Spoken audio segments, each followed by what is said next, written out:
Ko'pchilik buni gapirishga uyaladi. Agar haftasiga 3 martadan kam hojatga chiqayotgan bo'lsangiz, bu oddiy holat emas, bu organizmning sizga berayotgan signalidir. Hammaga salom, bugungi mavzumiz ich qochishi, ya'ni qabziyat haqida gaplashamiz. Bu oddiy mavzudek tuyulishi mumkin, lekin ko'pchilik bu haqida gapirishdan uyaladi.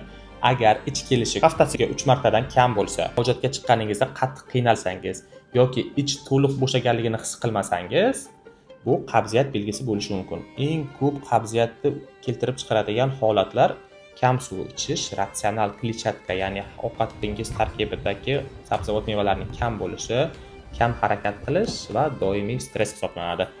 Bu holatlardan qutulish uchun birinchidan siz ko'proq suv ichishingiz kerak. Ya'ni o'rtacha tana vazningiz 70 kg bo'ladigan bo'lsa, kuniga 2-2,5 litr kamida shunaqa miqdorda suv ichishingiz kerak. Ikkinchidan ratsionga kletchatkalarni, meva, sabzavot, ko'kat va shunga o'xshagan narsalarni ko'proq iste'mol qilishingiz kerak.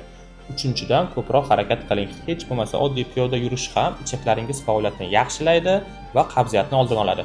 Eng muhimi, ich suruvchi dorilarni tez-tez ishlatmang. Agar ular muammoni hal qilganda hech kimda qabziyat bo'lmas edi. Shuning uchun ham qabziyatni uzoq davom etsa, kundalik ratsioningizni to'g'rilang, ko'proq harakat qiling, ko'proq suv iching, sog'lig'ingizni asrang va bundanda qiziqarli ma'lumotlarni o'tkazib yubormaslik uchun sahifamizga obuna bo'lib qo'ying. Salomat bo'ling.